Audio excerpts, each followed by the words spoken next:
Hi, Bad Gamer here. Here's the hard truth. Politics are already in games. They always were. BioShock was about objectivism. Metal Gear was anti-war. Final Fantasy VII was literally about eco-terrorism. Games reflect people, and people are political, whether they like it or not. But here's where I land. Games shouldn't preach, they should invite.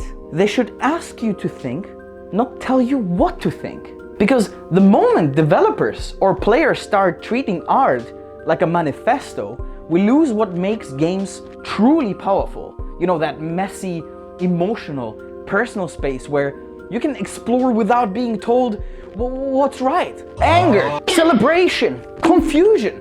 I'm hearing it everywhere. And then there's me, Bad Gamer. Listen. Between the headlines, between the crossfire and the arguments, and people saying things online they would probably regret the next day, I just wanted to step back and play a damn game. Yes, something tragic happened just weeks before Yotei's release, and I want to be very clear about this. Seeing people celebrate death online, especially from the same people who helped create this thing that I'm talking about, that's not justice, ladies and gentlemen, that's pure cruelty. We've got to stop confusing revenge with justice. And what makes it all worse is that behind all this chaos, there are hundreds of artists who spend years pouring everything they had into Ghost of Yotei. And the majority of them most likely did not sign up to be part of a political crossfire. And while some people online are busy taking sides and dunking and moralizing, I just want to stop for a second and ask something much, much simpler. Should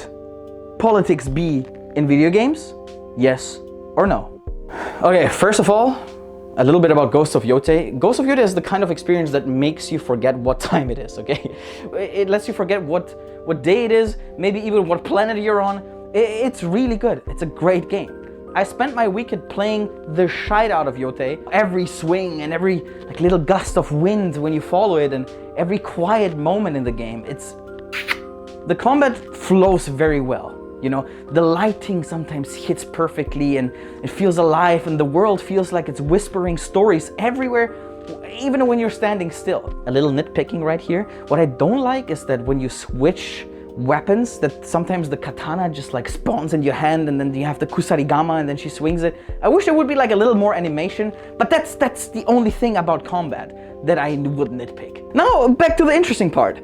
Intentionally or not, the story feels deeply political. It's about rebellion, legacy, power, and what happens when honor turns into ideology. It's gorgeous. It's emotional. It's maybe one of the best explorations of vengeance I've seen since Ghost of Tsushima. But as I played it, I couldn't help but notice how the same people arguing online were projecting their beliefs onto this game. And maybe that's the point. Maybe great art doesn't really tell you what to think, it just reflects the world you're already living in. So again, okay, should politics be in games? I think that question kind of misses the point, to be honest, even though if the video is titled after that. Politics are in everything.